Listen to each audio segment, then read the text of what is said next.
Lecture de l'Évangile de Jésus-Christ selon saint Marc chapitre 16. Jésus s'est réveillé de la mort. Quand le sabbat est fini, Marie de Magdala, Marie la mère de Jacques et Salomé achètent des huiles parfumées pour aller les mettre sur le corps de Jésus. Le dimanche matin, très tôt, au moment où le soleil se lève, elles partent vers la tombe. Elles se disent entre elles, « Qui va rouler pour nous la pierre à l'entrée de la tombe ?» Mais les femmes regardent et elles voient qu'on a déjà roulé la pierre, pourtant elle est très grande.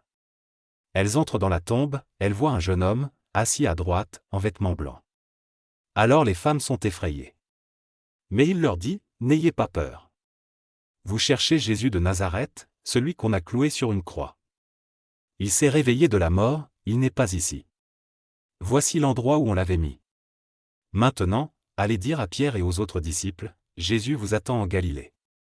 Vous le verrez là-bas, comme il vous l'a dit. » Les femmes sortent de la tombe et partent en courant. Elles tremblent, elles sont bouleversées, et elles ne disent rien à personne, parce qu'elles ont peur. Jésus se montre à Marie de Magdala. Le dimanche matin, Jésus s'est relevé de la mort. Il se montre d'abord à Marie de Magdala. Il avait guéri cette femme en chassant cet esprit mauvais qui était en elle. Marie de Magdala va raconter aux disciples ce qu'elle a vu.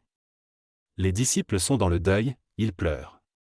Ils entendent Marie leur dire, « Jésus est vivant. Je l'ai vu. » Mais ils ne la croient pas. Jésus se montre à deux disciples. Deux disciples sont en route pour sortir de la ville. Jésus se montre à eux d'une autre façon. Les deux disciples reviennent le raconter aux autres, mais on ne les croit pas, eux non plus. Jésus se montre aux 11 apôtres. Enfin, Jésus se montre aux 11 apôtres, pendant qu'ils sont en train de manger. Il leur fait des reproches en leur disant, « Vous ne croyez pas et vous ne voulez rien comprendre. Vous n'avez pas cru ceux qui m'ont vu vivant. » Ensuite Jésus leur dit, « Allez dans le monde entier, annoncez la bonne nouvelle à tous.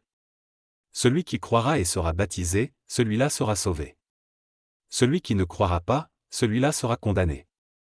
Et ceux qui croiront, voici comment ils montreront la gloire de Dieu, en mon nom, ils chasseront les esprits mauvais, ils parleront des langues nouvelles. Ils pourront prendre des serpents dans leurs mains, et s'ils boivent du poison, cela ne leur fera aucun mal. Ils poseront les mains sur la tête des malades, et les malades seront guéris. » Après que le Seigneur Jésus leur a dit cela, il est enlevé au ciel et il s'assoit à la droite de Dieu. Les disciples partent pour annoncer partout la bonne nouvelle.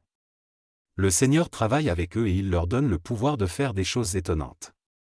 De cette façon, il montre que les paroles des disciples sont vraies.